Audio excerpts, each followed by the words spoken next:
8 en punto, bienvenidos a Milenio 20 horas. Claudia Sheinbaum envía su apoyo a su coordinador de enlace, Gerardo Fernández Noroña, luego de que fuera amenazado de muerte el pasado lunes. Tras una reunión entre el INE y miembros del Gabinete Federal, el instituto será a cargo de registrar las solicitudes de candidaturas que requieran protección durante la campaña electoral. Más de 6 millones de ciudadanos se preparan para las elecciones en El Salvador este domingo. Nayib Bukele se perfila para ganar la reelección. Comenzamos.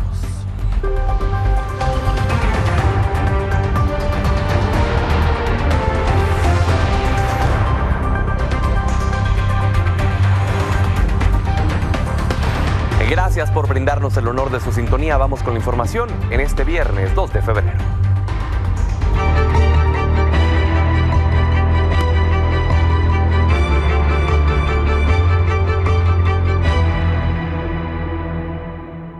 Este domingo se llevarán a cabo elecciones en El Salvador y en este espacio hemos dado cobertura a este ejercicio que pronostican será muy distinto a los años anteriores. Más de 6 millones de ciudadanos saldrán a las urnas, se elegirá un nuevo presidente, vicepresidente y los 60 diputados que conforman el Congreso. 6 candidatos buscan llegar al Ejecutivo, incluido el presidente con licencia Nayib Bukele, quien busca extender su mandato por 5 años más, aunque se ha ganado las críticas de sus opositores. Y es que encuestas locales lo perfilan con más del 70% de la preferencia al voto, mientras que entre los 5 candidatos restantes apenas suman el 12% de las preferencias. Para cada que uno de los candidatos sea declarado ganador, tendrá que reunir el 50% de los votos más uno. En caso de que ninguno alcance el porcentaje, el Tribunal Supremo Electoral deberá organizar una segunda vuelta con los candidatos que obtuvieron más sufragios.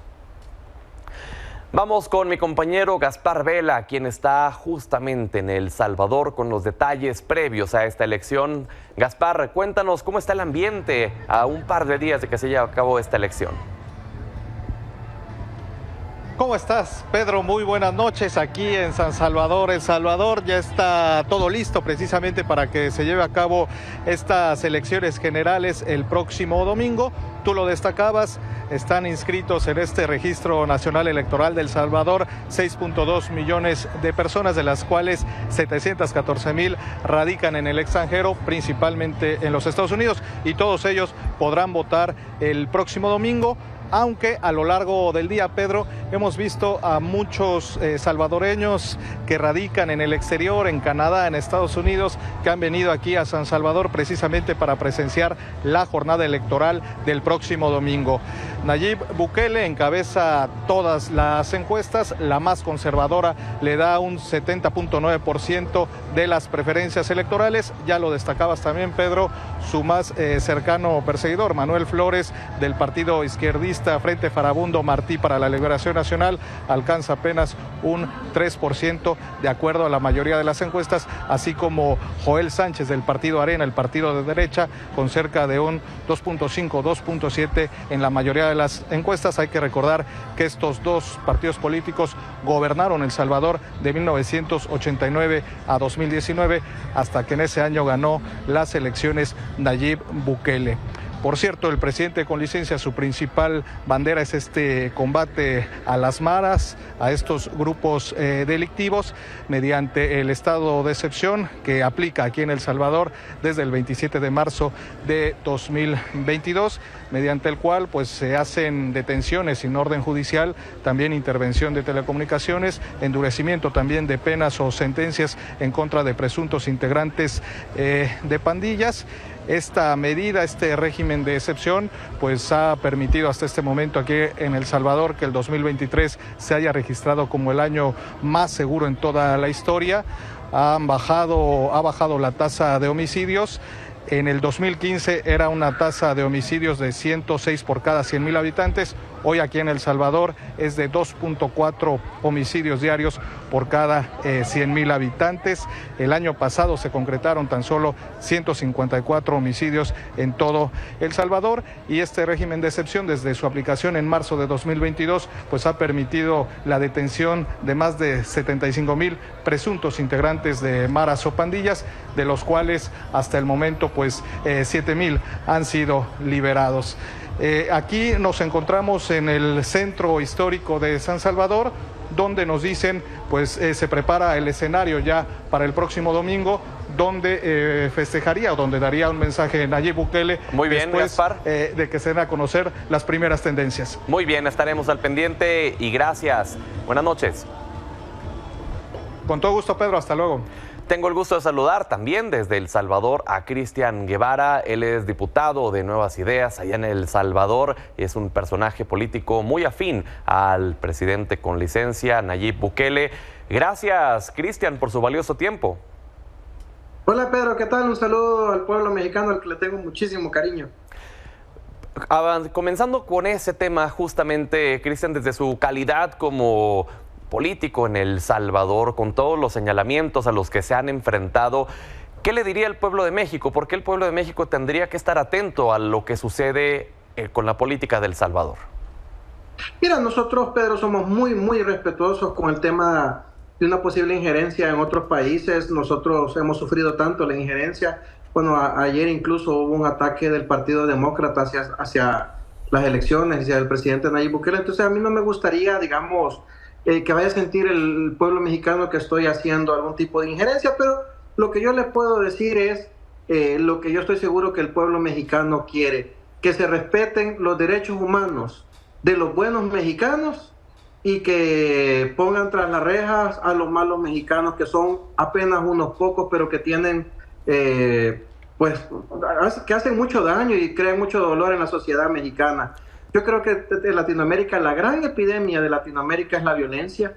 Ha sido una epidemia que nos ha durado años. Sí. Y en El Salvador nosotros ya hallamos la cura, hallamos la solución, pero la hemos hallado nosotros. No es una solución que pueda funcionar en todos los países, pero nosotros, pues nos ha funcionado muy bien.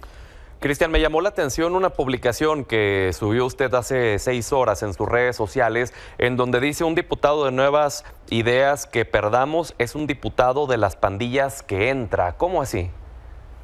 Pues la oposición, y cuando te digo toda la oposición, Arena, el FMLN, Vamos y Nuestro Tiempo han dicho claramente que entre sus propuestas está derogar el régimen de excepción y todas las medidas de seguridad. Si quitas el régimen de excepción, Pedro, todos los procesos judiciales que están ahorita de las 75,000 casos se caen y esos automáticamente saldrían a la calle.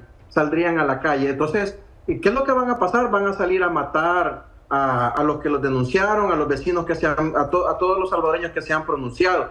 Y hasta que vieron las encuestas, todos los partidos de oposición han cambiado su discurso a última hora diciendo que ellos no han dicho nunca eso, pero bueno, ya todos los salvadoreños, y tú lo puedes buscar en redes sociales, tienen claro que ellos van a votar en contra del régimen de excepción y de las medidas de seguridad. Ahí radica la importancia de la elección del Congreso de El Salvador, porque toda la atención, digamos, está centrando en Nayib Bukele, en el presidente, pero el Congreso es una parte fundamental para que puedan accionarse las políticas del presidente en turno, ¿no?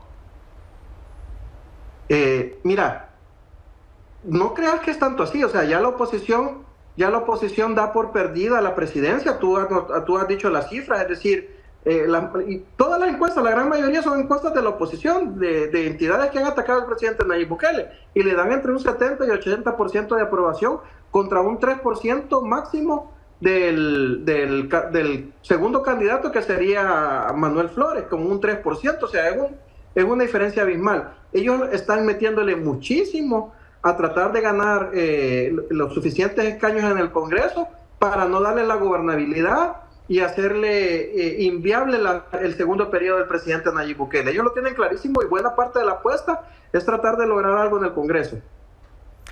En este, digamos, segundo periodo, lo que la gente podría decirse, si bien ya pasó el tema de la seguridad, lo pudieron controlar, en este segundo periodo la premisa sería el tema de la economía, ¿podría decirlo usted así? Mira, yo creo que, Pedro, hay dos temas fundamentales. Uno es la consolidación del proceso de paz que hay en El Salvador, porque las pandillas no están derrotadas. Los cálculos oficiales es de que por lo menos hay 10,000 pandilleros sueltos todavía. Todos los días, si tú ves las redes de la policía, del Ministerio de Defensa, del Ministerio de Seguridad, se van presentando cabecillas, palabreros, que son los líderes locales, gatilleros, que eran los que mataban, homies, que eran los soldados de las pandillas. Todos los días se van presentando, hoy capturamos a no sé quién. Hay 10.000 pandilleros sueltos todavía, y ese cáncer no lo podemos dejar ahí, que va a volver a afectar a la sociedad salvadoreña. Y la otra gran apuesta, después de haber empezado a resolver el tema de la seguridad, es resolver el problema de los bolsillos de las familias salvadoreñas, apostarle a la economía, a la creación de empleo, a la atracción de inversión, que ya se está dando en una medida que no se había dado antes y que tiene que dar sus frutos ya en mediano y corto plazo. ¿Y cómo se puede potenciar eso? ¿Cómo se puede lograr? ¿Qué piensa usted, Cristian? Bueno, fíjate, solo esta semana Unilever y Nestlé, que son dos grandes multinacionales, anunciaron que van a ampliar sus operaciones en El Salvador, y una de ellas anunció su cierre en Nicaragua. El turismo, bueno, nosotros prácticamente no teníamos industria turística, porque nadie venía a un país inseguro. Ahora la industria turística se ha duplicado en el último año, y no solo ha aumentado el número de visitantes, sino de estadías largas. También la inversión local ha aumentado considerablemente, porque los negocios ya no pagan la renta o la extorsión, y también porque los salvadoreños en el exterior, aquellos que han vivido en México, Estados Unidos, en Europa, están regresando a su país y están poniendo negocios en El Salvador, lo que antes no podían, porque igual eran amenazados por las pandillas, y si no pagaban la extorsión, pues los mataban. Pues muy bien, Cristian. Le agradezco que nos haya regalado su valioso tiempo. Vamos a seguir de cerca esta jornada el domingo, y si nos lo permite, platicamos la siguiente semana ya con los resultados. Claro, y te digo, va a ser la mayor victoria de un presidente con el mayor margen en una elección democrática en la historia de Latinoamérica. Va a ser la mayor. Pues muy bien, ya lo estaremos comentando. Gracias y saludos hasta El Salvador. Gracias, Pedro.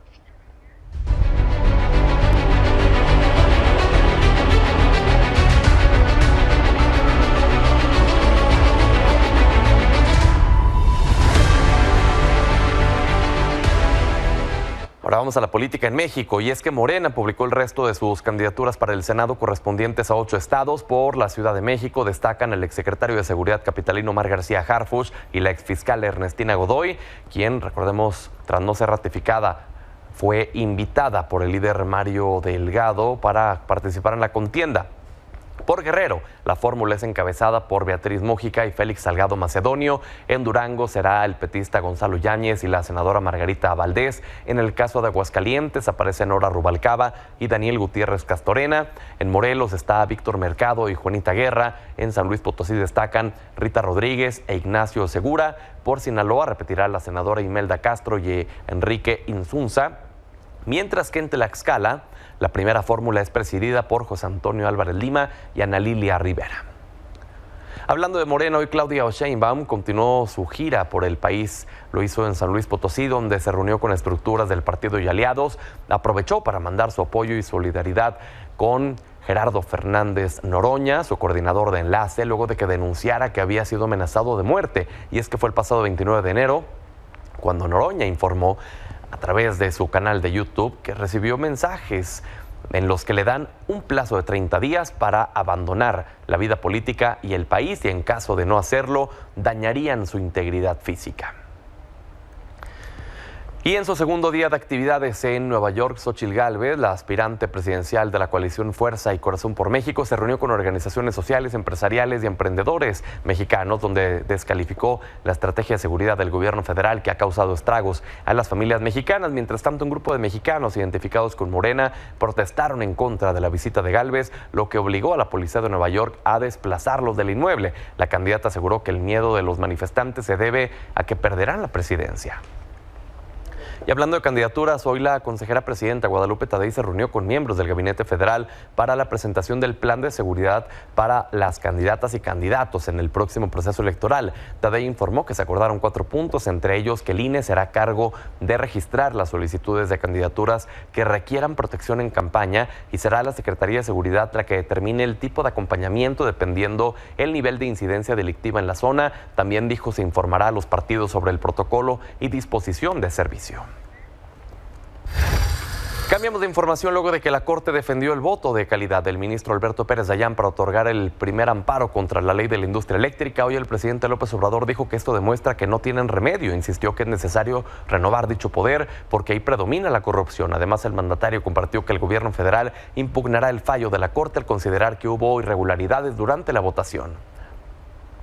Hubo reacción de la oposición. En su cuenta de X, el priista Alejandro Moreno dijo que la intención de Morena de solicitar un juicio político contra Pérez Dayán solo es un distractor de los temas importantes del país, mientras que el presidente nacional del PAN, Marco Cortés, calificó esta decisión de Morena como una bravuconada. Y otros temas, vamos a otros temas, porque hoy es 2 de febrero, hoy se festeja el Día de la Candelaria, una fecha que para muchos significa compartir. Y en la escena política, esto no pasó de largo, no se quedó fuera de esta celebración.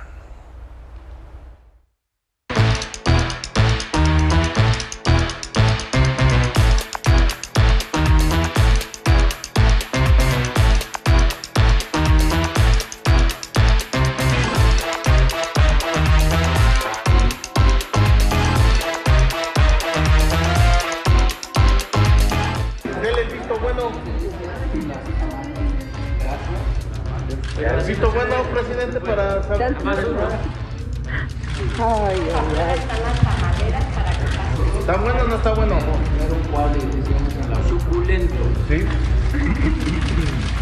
¿Sirve para guajolota?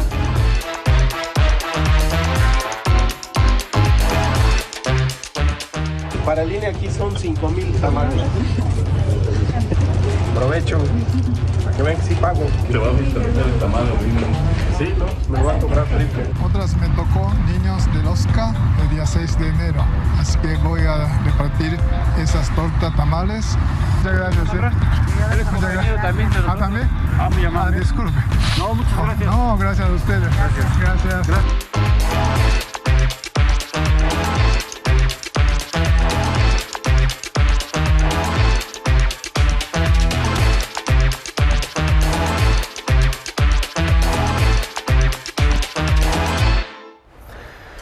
Cambiamos de información. El gobierno de la Ciudad de México comenzó el plan distribución equitativa de agua. Cuéntanos en qué consiste, Armando Martínez. ¿Cómo estás, Pedro? Qué gusto saludarte. Efectivamente, como bien lo comentas, hoy pudimos confirmar con el sistema de aguas de la Ciudad de México que entró en marcha este nuevo tandeo masivo, como así también se le llama, que consiste en que cierto horario pues de la semana, esto pues por cada colonia de cada una de las 16 demarcaciones de la capital, pues se dé este suministro de agua continua. ¿En qué consiste, Pedro?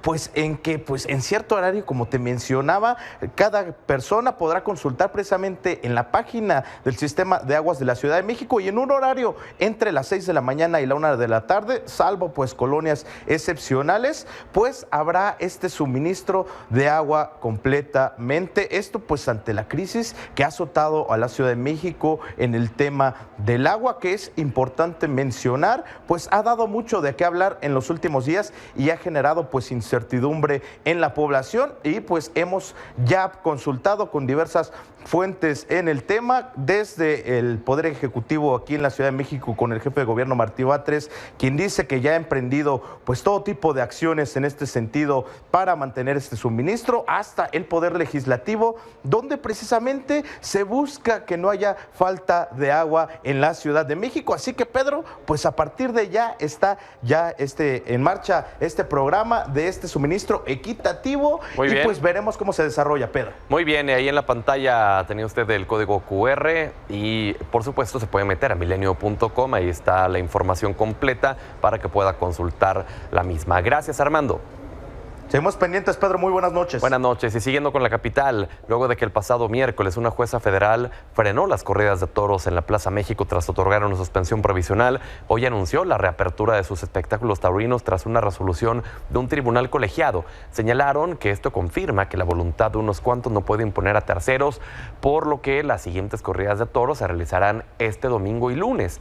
En tanto, se resuelve el proyecto de discusión y votación para establecer si cancelan o no las corridas de manera definitiva en la Ciudad de México. Vamos a la pausa, pero antes lo dejamos como cada viernes con el coordinador de los senadores de Morena, Ricardo Monreal, y su sección Antilogía.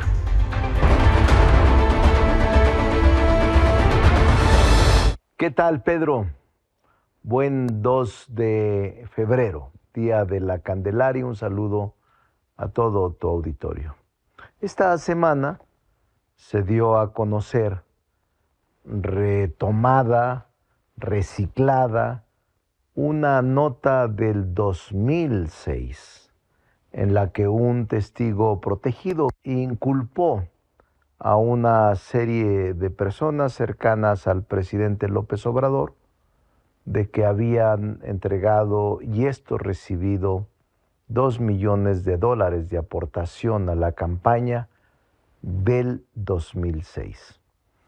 Este expediente se desestimó por falta de pruebas y ya no se dio ningún seguimiento porque era inverosímil y porque era ridículamente absurdo.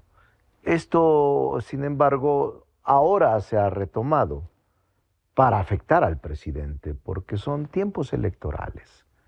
Yo tengo 27 años de conocerlo. Lo conozco en su vida cotidiana, en su actuar. Lo conozco al presidente López Obrador en sus gestos, en su sencillez y en su honestidad. Por eso me parece que es no solo una vil calumnia, sino es una estrategia electorera de tratar de lastimar al principal activo de Morena y de esa manera tratar de bajar a la candidata que ahora está en una lucha por suceder al presidente, una lucha legítima, jurídicamente válida, constitucionalmente aceptable. Pero vamos a tener, Pedro, esto de manera muy socorrida, el metaverso, el machine learning, la inteligencia artificial, el big data, la deep fakes, sin olvidar las fake news, el GPT chat. Veremos desfilar en los próximos días y meses en esta contienda electoral todo tipo de ataques, de infamias, de calumnias, como es esta contra el presidente Andrés Manuel López Obrador. Por eso hay que reflexionar muy bien en lo que debemos hacer. Son tiempos de canallas, lamentablemente. Saludos, Pedro. Un abrazo a todo tu auditorio.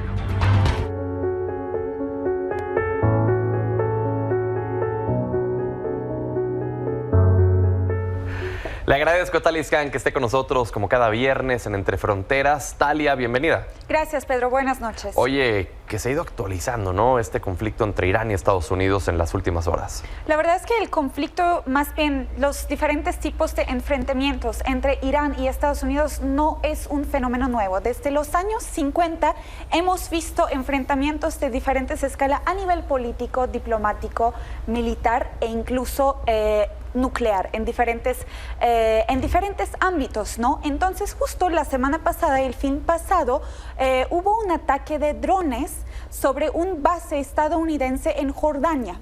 Y resultó este ataque con muerte de 3 personas, 3 soldados estadounidenses y aproximadamente 30 heridos. Entonces, durante toda la semana, el Congreso, con ayuda de Biden y los republicanos, ha estado discutiendo porque resulta que el ataque fue hecho por parte de los grupos, milicias o paramilitares apoyados directamente por parte de Irán. ¿Qué pasa? Entonces, Estados Unidos ha estado planeando una respuesta y claramente, como siempre, las respuestas de estadounidenses son intervencionistas y son de carácter militar. Como respuesta, Irán hace un par de días dijo que no iba a asumir ninguna responsabilidad, que no fue su intención y pues claramente adoptó una estrategia ambigua. Aún así, Estados Unidos no se lo creó y justo el día de hoy a las 4 de la tarde, en la hora de Washington, Estados Unidos lanzó diferentes tipos de ataques aéreos en 85 objetos militares en la frontera de Irak y Siria. Ojo, ni siquiera hacia Irán. Entonces, al parecer, el escalamiento va a ser drástico. ¿Y por qué hacia Irak y Siria? Porque justo allá se encuentran los grupos directamente apoyados por parte de Irán. Pero es una cuestión complicada, Pedro, porque estamos hablando de un enfrentamiento de carácter proxy. No es sorprendente que incluso en el año 2020 había... Paréntesis, que para la gente que no lo sabe, ¿qué es de carácter proxy? ¿Qué significa? De carácter proxy es, por ejemplo, si tú y yo tuviéramos un conflicto, un tipo de enfrentamiento, pero a tu representación estarías mandando unos amiguitos sean más fuertes en cierto ámbito y yo también estaría mandando diferentes personas o diferentes elementos políticos a mi representación. En este caso estamos hablando... O sea, no directamente. Vaya. Claro, estamos hablando de Irán en contra de Estados Unidos, así tal como de carácter de la Guerra Fría, pero a representación de Irán podemos hablar de los grupos de carácter o milicias paramilitares que son apoyados por parte de Irán. Incluso, mira, Hamas se dice que es apoyado por parte de Irán, Hezbollah, etcétera. Y pues Estados Unidos en este caso interviene directo, pero también a través de sus bases militares que se encuentran en Medio Oriente y no pueden directamente atacar a Irán porque eso provocaría una guerra con una potencia potencialmente nuclear en Medio Oriente, pero pues como una amenaza, como respuesta, se sintieron obligados y abiertamente dijeron que eso nada más era un inicio. Claro, y el tema de las guerras, en especial en un año electoral para Estados Unidos, le ejerce mayor presión al presidente. Claro que sí, también es el año electoral para Irán. En marzo, si no me equivoco, esperamos las elecciones de Irán, entonces también es muy importante ahorita que Irán se ubique como una potencia firme en la región, porque siempre ha sido el antagonista de la región y más ahorita en el contexto de la guerra entre Israel y Gaza. Pero ojo, la semana pasada aquí estuvimos hablando de la intervención estadounidense en Yemen, que provocó una crisis comercial en el mundo.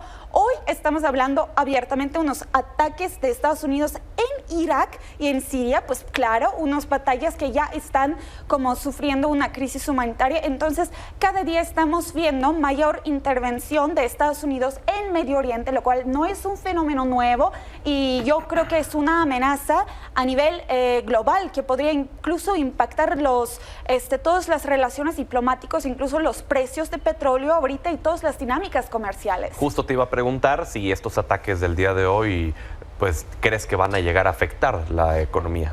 Pues sí puede llegar a afectar la economía porque puede mover las diferentes alianzas. Lo hemos visto desde el fenómeno de la guerra Rusia-Ucrania, ¿no? Como Irán agarró un rol mucho más importante, no únicamente en la región, sino en todo el mundo. A pesar de que sea un país antagonista, a pesar de que sea un país odiado por la mayoría del occidente, también muchos del sur global aprovecharon de Irán en las cuestiones económicas y comerciales. Entonces, Irán ya está muy acostumbrado a ser el malito de Medio Oriente, al ser el enemigo, el como Grand Satan, como Estados Unidos decía. Entonces ahorita yo creo que sí es una gran amenaza que Estados Unidos esté atacando.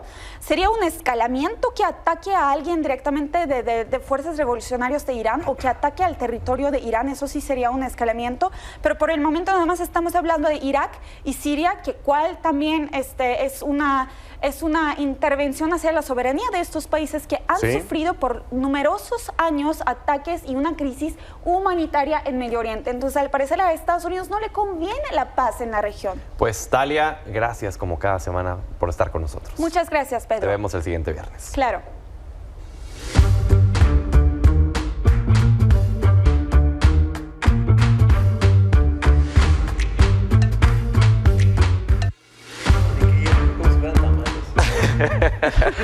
Ya estamos en el saludo, es que ya después del COVID uno ya no sabe, ¿no? Si es estrechar manos, si es simplemente puñito, es de distancia. Papel y tijera. Bueno, mientras no haya otro tipo de saludos, todo está muy bien entonces.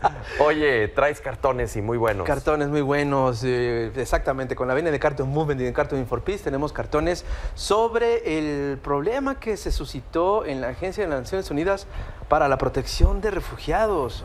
Mira, Rifai desde los territorios palestinos nos regala este cartón muy fuerte. Pues resulta que detectaron ahí a unos empleados que se supone que participaron el 7 de octubre. Sí. Entonces, bueno, pues estos son los cartones. El grandísimo Emad Hayaj. Tijeras, ¿no? Exactamente, son tijeras. Y pues este cuate está ahí dinero arriba secuestro. Incluso. Exacto, sí, es un tema fuerte. El que sigue... Aquí, bueno, pues ya jugó con el logo, pues esto es la guerra, significa la guerra. Ramsés desde Suiza nos regala este cartón. Así pasamos con él, el que sigue, este es muy fuerte, porque no hay protección. Hassan Bleibel desde el Líbano nos regala este cartón durísimo de concurso, de lo fuerte que está. Pues en las agencias de la ONU existe este monumento afuera. Es un monumento muy conocido, pues es exactamente el mismo tema. Oliver Skopf desde Austria nos regala este cartón. Y el que sigue, bueno, pues Arcadio, Costa Rica. ¿Te acuerdas que hace unos días me preguntaste que si esto es el inicio de la Tercera Guerra Mundial? Sí. Ahí está el cartón. Mira. Ahí está el cartón. A ver quién lo inicia. A ver. Y se ve un dedo ahí gordo, ¿no? ¿Sería el de Donald Trump en un futuro? Yo creo que sí. Este es otro cartón buenísimo de Del Rosso, desde Italia, donde, bueno, del conflicto de los granjeros en Europa, ¿no? El populismo, el clima, la inflación, los impuestos, las políticas, las regulaciones. El cambio climático y todo eso. Exactamente. Wimar, desde Cuba. Bueno, es un cubano que se acaba de exiliar en Francia, por cierto, lo acabo de conocer. Es un gran caricaturista y mira, nos regala este cartón. Es un cartón buenísimo, con la Marianne. Mira este cartón. Mahdi desde Alemania nos regala los dos muros. A Netanyahu y a Trump, ¿no? Exactamente. Mira, un cartón que tiene que ver con México. Wow. El muro que pretende. Y señoras y señores, me quito el sombrero porque es un cartón de concurso. Los tejanos dicen a los mexicanos go home, pero pues resulta que México fue Texas. Que Texas se hizo. Sí, Texas se hizo con los mexicanos. Sí, y todavía, incluso, pues la combinación de la gente que se va de aquí para allá ha hecho a Texas lo que es hoy en día. Exactamente. Y esos son los cartones, mi querido Pedro. Estrechamos manos. Estrechamos manos. Ya, gracias, queda mi oficial. estimado Rapé. Así lo vamos a hacer. Vamos a la pausa y ya volvemos. Nos vemos.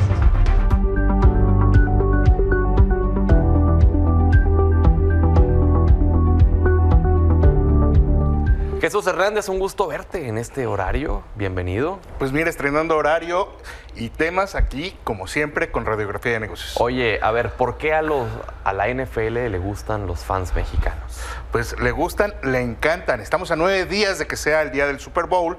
Y bueno, pues este encuentro entre los 49 de San Francisco y los Jefes de Kansas promete romper récords, especialmente en México. Y porque pues la NFL, desde que se decidieron hacer una empresa sólida y conjunta, han demostrado que dan resultados y México es parte de esa historia. Si vemos cómo han ido evolucionando los ingresos de la NFL, vemos que ha aumentado 4.6 veces sus ingresos en los últimos 20 años, pasando de más o menos 4 millones más o menos a cerca de 18.600.000 y pues solo en los últimos 10 años se duplicó de 9.100 a 18.600 millones de dólares el negocio de esta gran franquicia que es la NFL. Y bien, vimos que el pico de audiencia llegó en 2021 con 20.3 millones de espectadores en México. Esto se debe a que hay 9.6 millones de aficionados muy fieles y un 38.1 de fans ocasionales. Esto estamos hablando de que pues los fieles tienen un gasto de hasta 3,000 pesos al año en productos de la NFL y de sus equipos y son muy fieles a la hora de ejercer su gasto. Ahora, ¿esto cómo lo va a aprovechar la NFL? Pues tienen un programa que se llama Global Marketing Program, en el que le dan permiso a 9 equipos de hacer negocios fuera de sus fronteras. Okay. Y eso significa que pueden asociarse con marcas y aprovechar todo un gran aparato de merchandising para incrementar sus ingresos. Y ahí lo que vemos es que México es prioritario para este mercado. Y es que después de Estados Unidos, donde para los fans del deporte 38% es vital y único la NFL, México es el segundo país en importancia, donde para 1 de cada 3 aficionados deportivos, la NFL lo es todo y están dispuestos a dejarle su dinero. Este dato me llama la atención, haciendo un hincapié rápido, porque incluso México supera a Canadá. Sí, que uno claro. pensaría que Canadá tendría una mayor influencia, ¿no? Sobre y a Reino Unido, que es también otro de los grandes mercados, que además en la gráfica lo vemos mucho más abajo, donde pues compiten otros deportes que son más locales. Y el fútbol, por claro, ejemplo. el fútbol que es originario de local, ahí. ¿sí?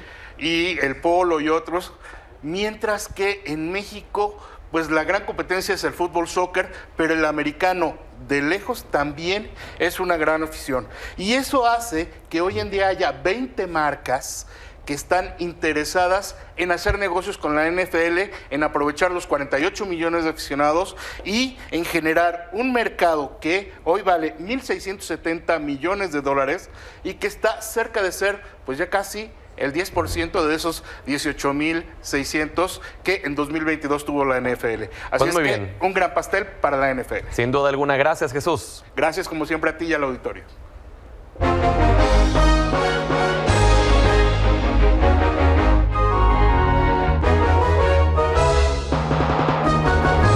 Buenas noches, don Manuel Somoza. ¿Cómo han reaccionado luego del dato de empleo en Estados Unidos?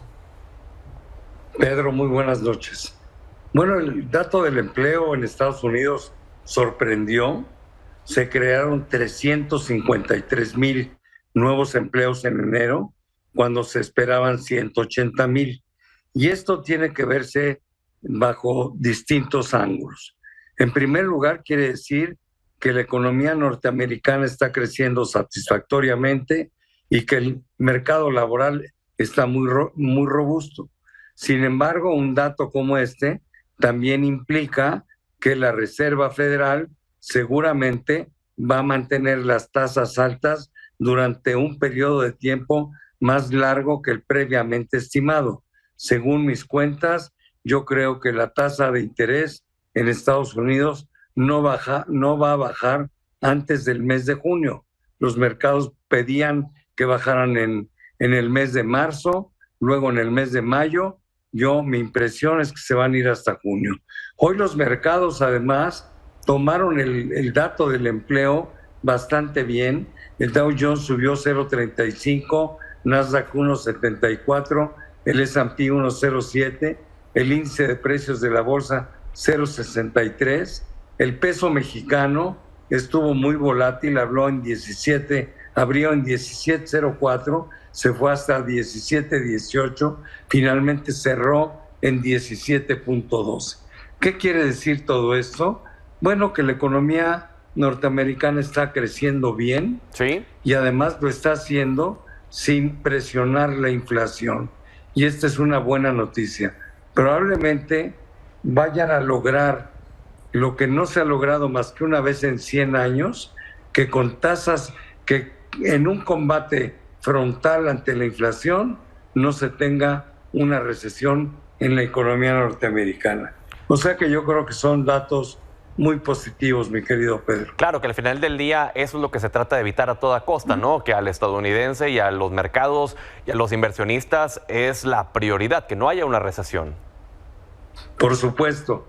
Y es muy normal ver recesiones cuando las tasas de interés suben tan abruptamente como lo hicieron en el 2022-23. Claro. Pero la Reserva Federal lo ha manejado francamente bien y están a punto de lograr esta proeza de Muy bien, don Manuel. bajar las tasas, bajar la inflación y no tener una recesión. Muy bien, don Manuel. Gracias. Buen fin de semana. Igualmente para ti, Pedro. Muy bien. Lo mejor para ti, para tu audiencia y para ti también. Gracias por el honor de su sintonía. Hasta el lunes.